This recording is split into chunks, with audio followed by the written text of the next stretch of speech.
In this lecture, I'm going to demonstrate how to create an amortization table using Microsoft Excel.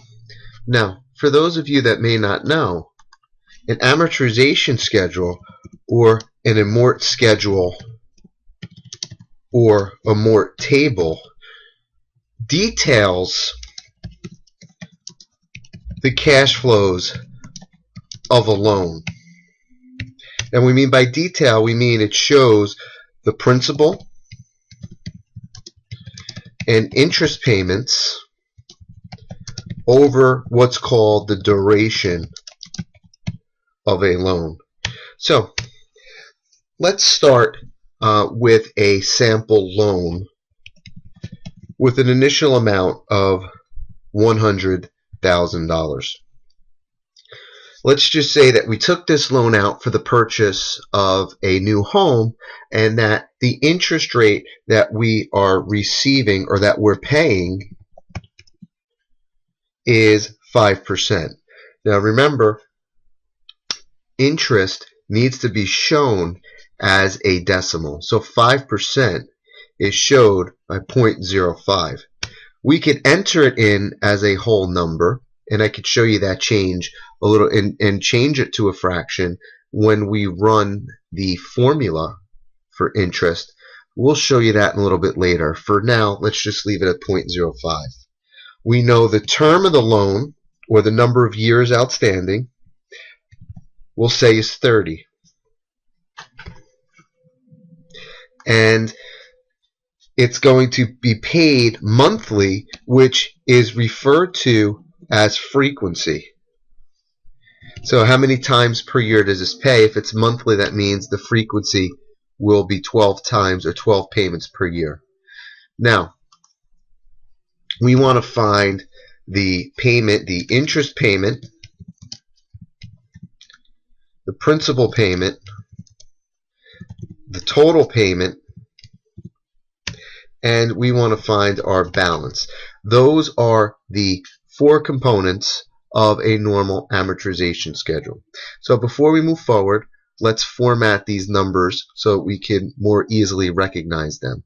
And to format, you click on your Home tab, you highlight what you want to format, and then you move over to the number formatting, and we could click comma style for number. For interest, we could click on percent. For term, we could click on comma style. Frequency, we could stay the same. Now, what I like to do for calculating a amortization schedule is look at all of the periods in the loan individually instead of looking at it annually. Now, a loan that pays monthly or 12 times per year over a 30-year period or 30-year term will have 360 periods.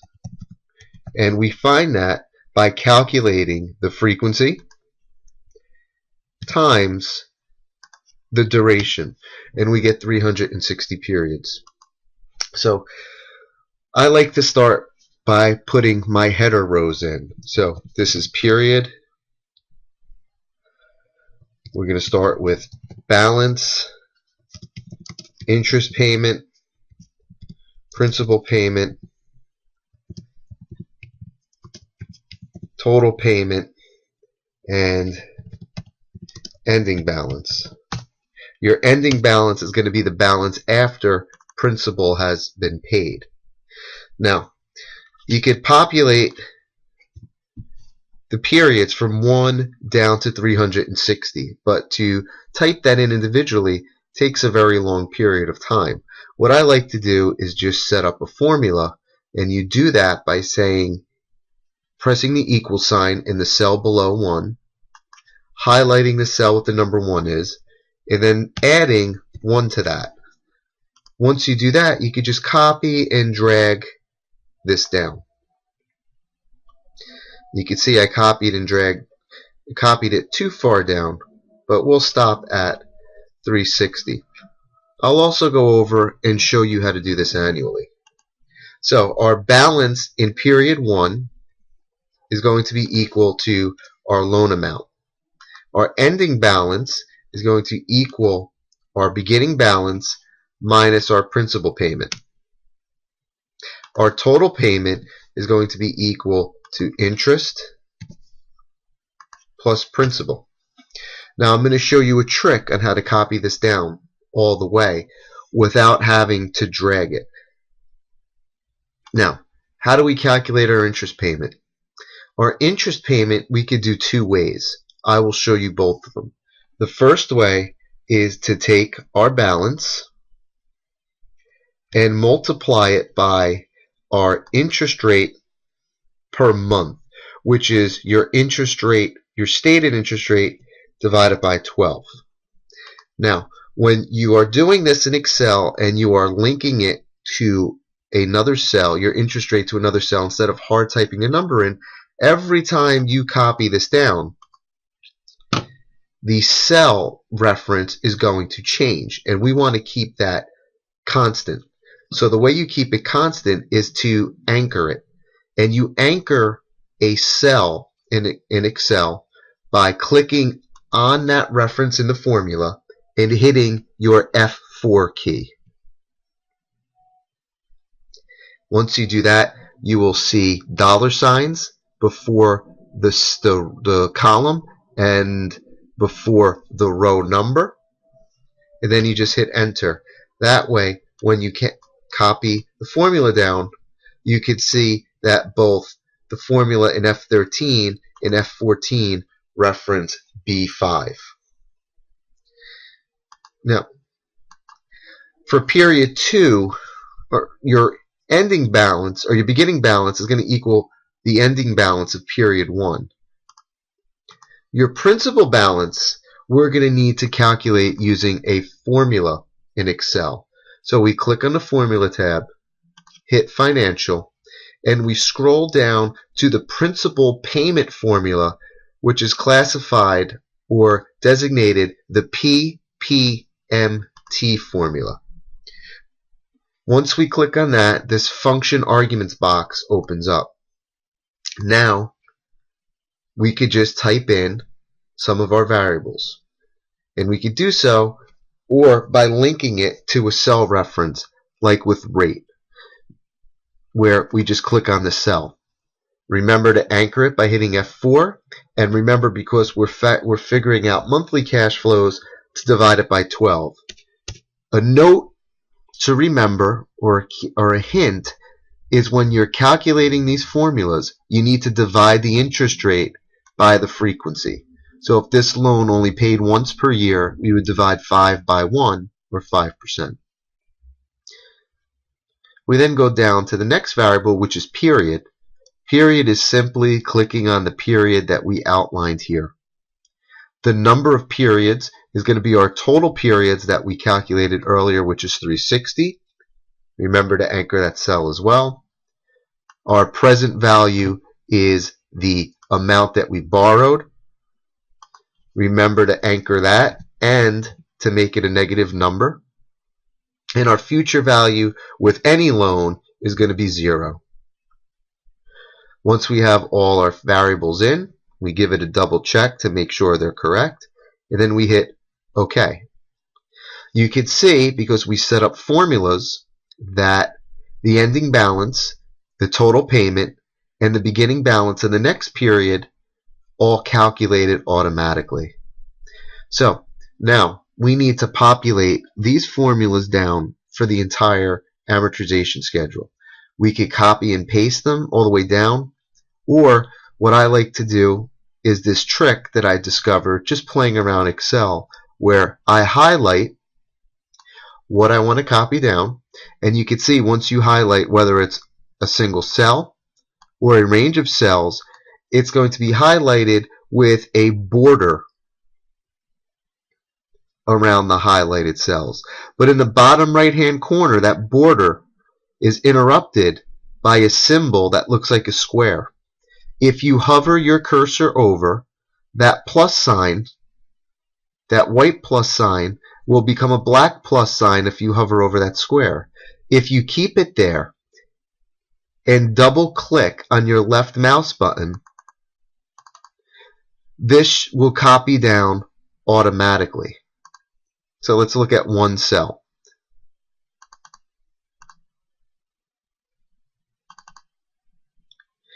We now copied the formula down for balance all the way down for our periods.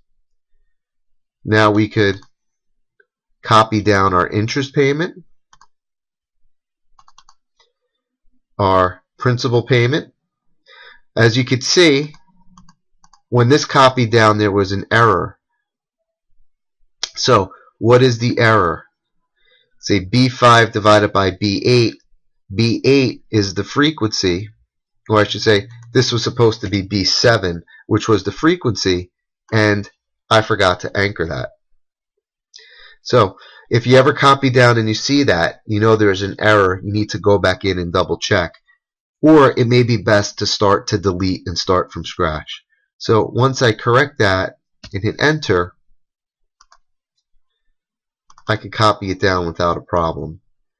And then highlight these next two. For time purposes, we'll move it down. So now we have created an amortization schedule for a $100,000 home loan at 5% paying monthly for 30 years.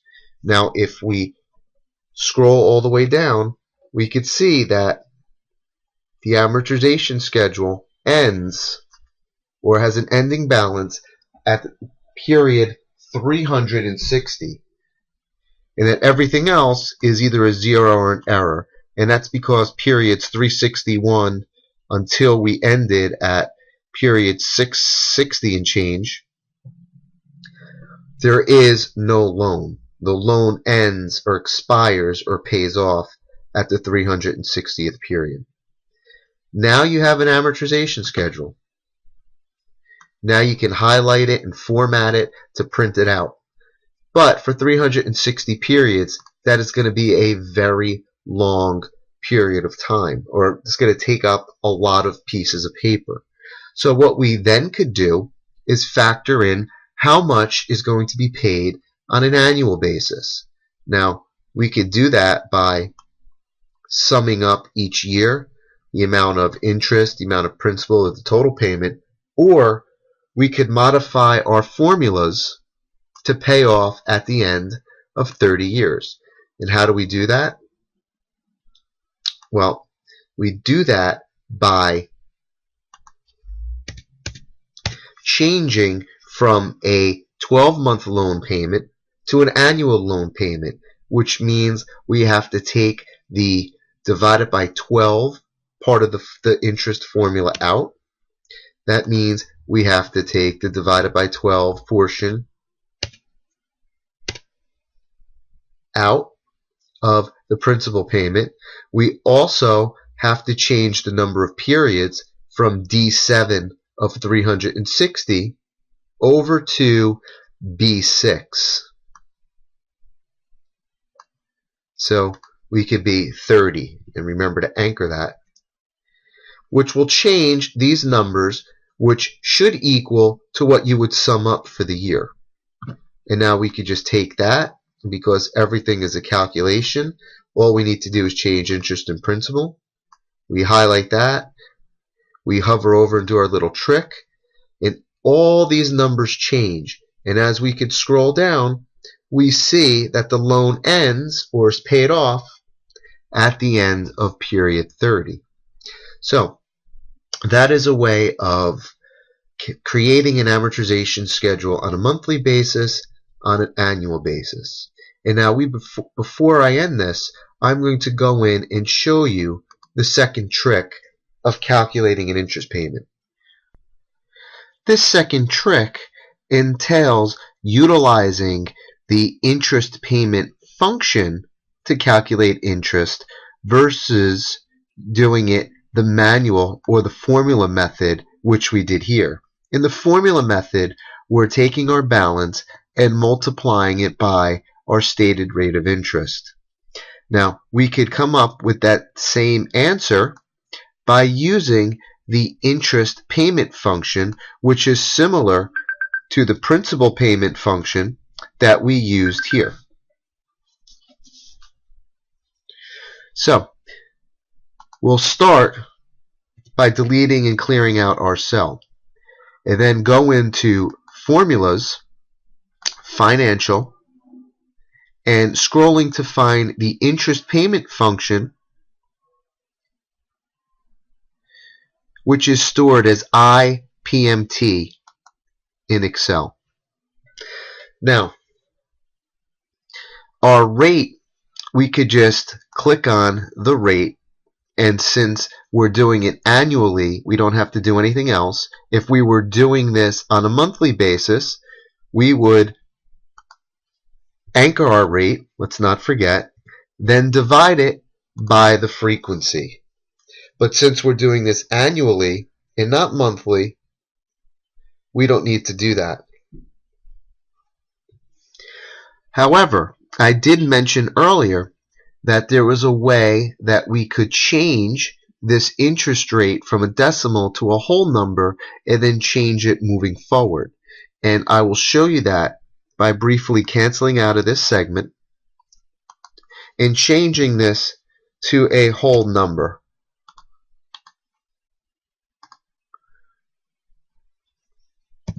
Of 5 for 5%.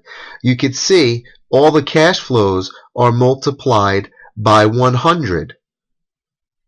So, in order to make 5% a decimal, we simply go in and divide it by 100. So, if we're setting it up as a formula, we can remember to divide it by 100, or if we're using the interest payment formula,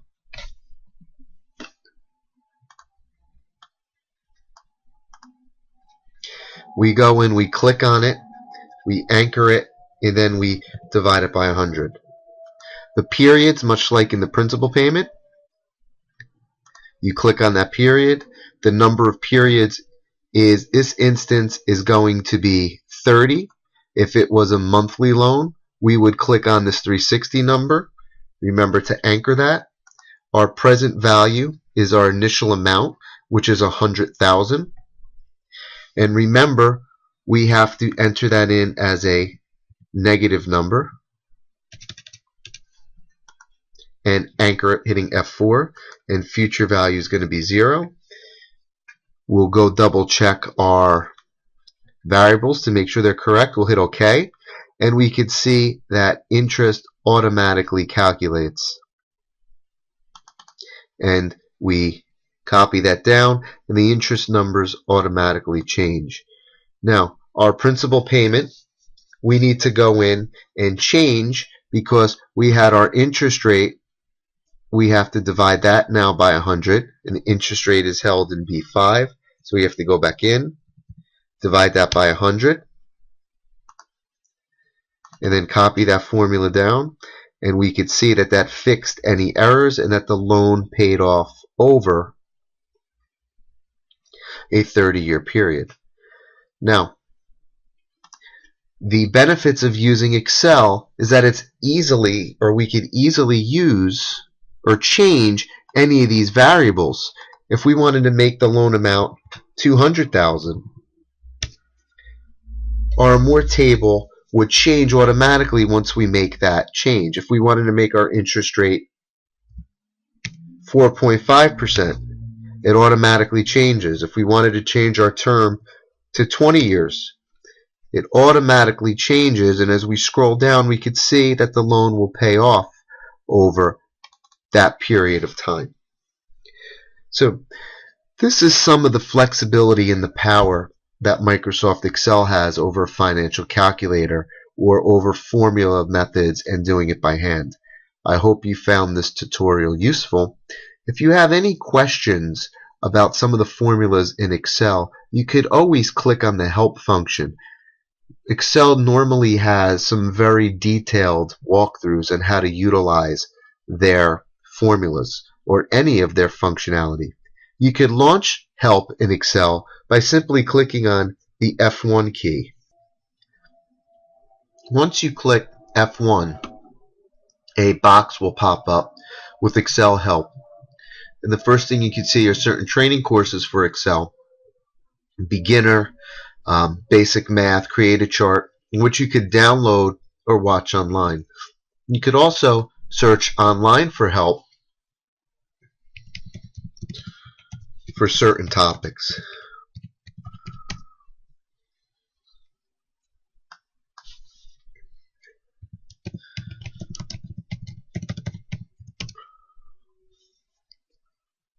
And they will give you a list of functions for which you could choose from. Again, I hope you found this very helpful. Excel can be a powerful tool, but you'll have to learn how to use it. Hopefully, after watching this video, you have a little better understanding of some of the things that you could use Excel for in a business or academic setting.